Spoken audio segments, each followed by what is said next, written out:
This is an NBC News special report. Here's Savannah Guthrie. Morning, everybody. We're coming on the air with breaking news and the turmoil on Wall Street amid the coronavirus outbreak. All three major averages, the Dow, the Nasdaq, and the S&P, set to plunge as the trading day begins, as it has just a few seconds ago. We see what's happening right there. That's the Dow Jones, down about 7% this morning in the trading. All of this follows the president's address to the nation last night, outlining the government's response to the outbreak, including a 30-day travel ban on travel from Europe. Let's go to CNBC's Becky Quick. As we talked about the other day, Becky, a lot of times it's the futures markets, the overnight trading in the overseas markets that give it a preview of things to come here. What do you expect? Well, it's been a pretty ugly morning. We've been watching the futures today limit down almost most of the morning. You see right now in the very trading, and it does take a minute or two for the futures to kind of settle, or for the trading to kind of pick up. You see the Dow trading down just over 7%. If this continues as all of the stocks open for the Dow Jones Industrial Average and for the S&P 500, you will see a halt to trading because 7% is the circuit breaker. When you see all stocks open, if it still continues to trade down 7%, you'll see a halt of 15 minutes for trading. These are circuit breakers to try and make sure that panic selling or machine selling doesn't kick in some of these situations. They want to make sure that traders have a little bit of time to kind of assess the situation and maybe allow for a more orderly trading fashion.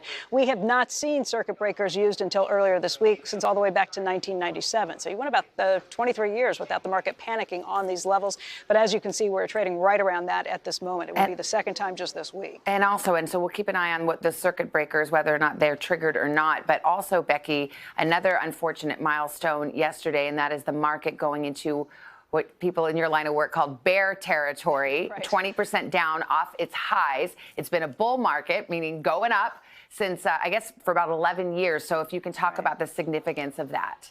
It is a big deal. Maybe what's most concerning about this is the velocity and the rapid speed with which we've seen this big decline. In fact, we've dropped from all-time highs in the market to down 20%, that bear market territory, for the fastest time in history. For the Dow, you were looking at a record high just on February 12th last month. For the S&P, it's been even more recently. It was trading at its all-time high on February 19th. So in the span of a couple of weeks, the market has just tanked and fallen to these levels at the fastest time we've ever seen, from an all-time high to a bear market territory. And that's what has a lot of people concerned. Also about potential dislocations that come with a market drop in that kind of rapid fashion. Yeah, there's so much to cover here. Becky, hang tight there for us as we watch these markets open. NBC's Peter Alexander is at the White House for us this morning. Peter, the president addressing the nation, an Oval Office address, quite extraordinary in and of itself, and then announcing these very dramatic measures, including the travel ban from Europe that I mentioned. Yeah, Savannah, that's exactly right. This morning at the White House, they've been bracing for this market open. You see the dramatic drop that we're witnessing right now. This is a president who has sort of measured his success over the course of the last several years by the economy, by the stock market, and now he's witnessing just a tremendous plunge here. If the president's desire last night was to try to calm the markets and to calm Americans, it's clear that that did not happen. Even as the president said that this is not a financial crisis, though, he did try to detail a package of financial proposals intended to steady the economy right now. A lot of them still require buy-in from both Democrats and Republicans. Most strikingly, though, the White House was almost immediately in damage control, trying to clarify some of the president's own remarks last night. Among others, he said that health insurers had agreed to waive all co-payments for coronavirus treatments. In fact, it's only co-payments for testing that to this point are being waived, after laying out that travel ban from Europe that would affect all the EU nations other than the UK. The president said the prohibitions would apply to tremendous amounts of trade and cargo within minutes last night.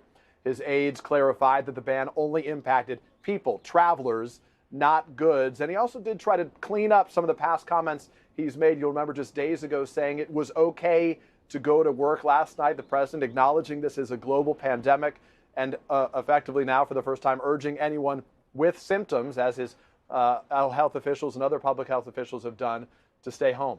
Savannah. All right, Peter Alexander, a lot to catch up on there. The European travel ban not applying, it turns out, to Americans or legal residents, but for those traveling from Europe for the next 30 days, and it starts Friday. We've got a lot more on NBCnews.com as we speak. Also, MSNBC, CNBC, of course. Most of you return now to the Today Show. I'm Savannah Guthrie in New York. This has been an NBC News special report. Hey, NBC News viewers, thanks for checking out our YouTube channel.